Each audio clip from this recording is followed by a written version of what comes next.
আমি রয়েছি এখন পুরুলিয়া জংশন রেলওয়ে স্টেশন, এটা ওয়েস্ট বেঙ্গলের পুরুলিয়া ডিস্ট্রিক্টে অবস্থিত। পুরুলিয়া জংশন রেলওয়ে স্টেশন পিছনে দেখতে পাচ্ছি একটা খুব সুন্দর চার্ট দেওয়া রয়েছে, সেখানে অনেকগুলো ছবি দেওয়া রয়েছে। তো আমি দেখাবো এই ছবিগুলো কিসের ছবি রয়েছে। এইগুলি হলো ইন্ডিয়ান রেলওয়ের ভিনটেজ পোস্টাল স্ট্যাম্প। যেমন দেখুন, এই পোস্টাল স্ট্যাম্পটি তৈরি হয়েছে চিত্তরঞ্জন লোকোমোটিভ ওয়ার্কসের তৈরি 1963-তে ব্রডগেজ এক্সপ্রেস প্যাসিফিক টাইপের লোকোমোটিভ, যেটির কোড হলো WP/I।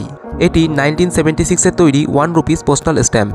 এখন যেটা আপনাদের দেখাচ্ছি, এই ইঞ্জিনটি ব্যবহার হতো ভারতের স্বাধীনতার আগে সবথেকে বেশি ব্যবহারিক ইঞ্জিন, যেটি ব্যবহার হতো রাজপুতানা মালোয়া রেলওয়ের মিটার গেজ লাইনে। 1895-এ আজমির রেলওয়ে ওয়ার্কশপে এই ইঞ্জিনটি তৈরি হয়। এই ইঞ্জিনটির কোড ছিল F/L।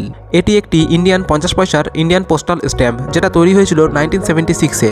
এখন যেটা আমরা দেখছি, এই ইঞ্জিনটি ছিল 1853-তে ভারতের অন্যতম একটি প্রাচীনতম ইঞ্জিন। বোম্বে টু থানে পর্যন্ত এই ইঞ্জিনটি চলাচল করত। এই ইঞ্জিনটির ম্যানুফ্যাকচার হয় ইংল্যান্ডে। ইঞ্জিন কোড ছিল GIP নাম্বার 1। এটি ছিল ইন্ডিয়ান 2 রুপিস পোস্টাল স্ট্যাম্প। এখন যেটা দেখাচ্ছি, এটি একটি মিক্স টাইপের ইঞ্জিন, কোড হলো WDM2। এটি একটি ডিজেল ইঞ্জিন। ইঞ্জিন পাওয়ার ছিল 2600 হর্স পাওয়ার। এই ইঞ্জিনটি তৈরি হয়েছিল ডিজেল লোকোমোটিভ ওয়ার্কস বারাণসীতে। এটি ছিল 1976-এর 25 পয়সার একটি ইন্ডিয়ান পোস্টাল স্ট্যাম্প।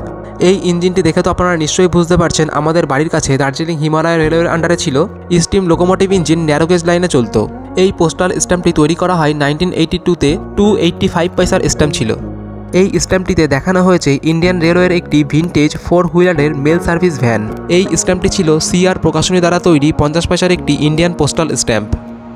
এখন যেই ইঞ্জিনটা দেখাচ্ছি, এই ইঞ্জিনটা চলতো কালকা সিমলা রেলওয়ের ন্যারোগেজ লাইনে। এটি ছিল ট্যাঙ্ক টাইপের একটি স্টিম ইঞ্জিন। 1934-এ ব্রিটেনে এই ইঞ্জিনটি তৈরি হয়। এই স্ট্যাম্পটি তৈরি হয়েছিল 1993-তে। 11 পয়সার একটি পোস্টাল স্ট্যাম্প ছিল। এটি ছিল দার্জিলিং হিমালয় রেলওয়ের 1889-এর স্টিম লোকোমোটিভ ইঞ্জিন। এটি ছিল 6 পয়সার একটি ইন্ডিয়ান পোস্টাল স্ট্যাম্প 1993-তে।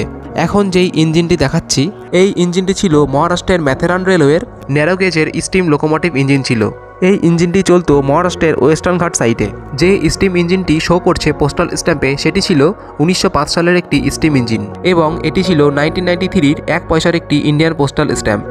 আপনারা দেখে নিশ্চয়ই বুঝতে পারছেন, এই পোস্টাল স্ট্যাম্পে যে ছবি দেওয়া রয়েছে, এটি হলো কোনকান রেলওয়ের একটি ইমেজ, যেখানে দেখানো হয়েছে কোনকান রেলওয়ের একটি রেলওয়ে ব্রিজের উপর দিয়ে একটি ট্রেন ছুটে যাচ্ছে। এই পোস্টাল স্ট্যাম্পটি হলো 1998-এর 8 পয়সার একটি ইন্ডিয়ান পোস্টাল স্ট্যাম্প। এই পোস্টাল স্ট্যাম্পে দেখানো হয়েছে একটি পাহাড়ের গা ঘেঁষে ন্যারোগেজ লাইনের স্টিম ইঞ্জিন ছুটে যাচ্ছে। এটি অবস্থিত উত্তরাখণ্ডের দুন ভ্যালিতে। সেই দুন ভ্যালির হেরিটেজ রেলওয়ের 100 বছর পরিপূর্ণ হওয়ায় 2000 সালে 15 পয়সার একটি ইন্ডিয়ান পোস্টাল স্ট্যাম্প তৈরি করা হয়। এই পোস্টাল স্ট্যাম্পে দেখানো হয়েছে কালকা সিমলা রেলওয়ের। এটি তৈরি করা হয়েছিল কালকা সিমলা রেলওয়ের 100 বছর পরিপূর্ণ হওয়ায় 5 পয়সার এই ইন্ডিয়ান পোস্টাল স্ট্যাম্প তৈরি করা হয় 2003 সালে। সর্বশেষে এই পোস্টাল স্ট্যাম্পে দেখানো হয়েছে, এটি হলো মেল ট্রেন পোস্টাল স্ট্যাম্প। এখানে একদিকে জর্জ কিং 6-এর ছবি দেওয়া রয়েছে, আর একদিকে মেল ট্রেন স্টিম ইঞ্জিনের ছবি দেওয়া রয়েছে। এই পোস্টাল স্ট্যাম্পটি হলো শুনলে আশ্চর্য হয়ে যাবে 4 আনার। 1937-এ এই পোস্টাল স্ট্যাম্পটি তৈরি করা হয়। আমার দেখানো পোস্টাল স্ট্যাম্পগুলো ছাড়াও আপনাদের যদি আরও অন্য কোনো পোস্টাল স্ট্যাম্প জানা থাকে ইন্ডিয়ান রেলওয়ের, তাহলে অবশ্যই কমেন্ট করে জানাবে। আজকের ভিডিওটা কেমন লেগেছে অবশ্যই আমাকে কমেন্ট করবেন, আর সর্বশেষে অবশ্যই চ্যানেলটি সাবস্ক্রাইব করবেন এবং ভিডিওটি অবশ্যই শেয়ার করবেন।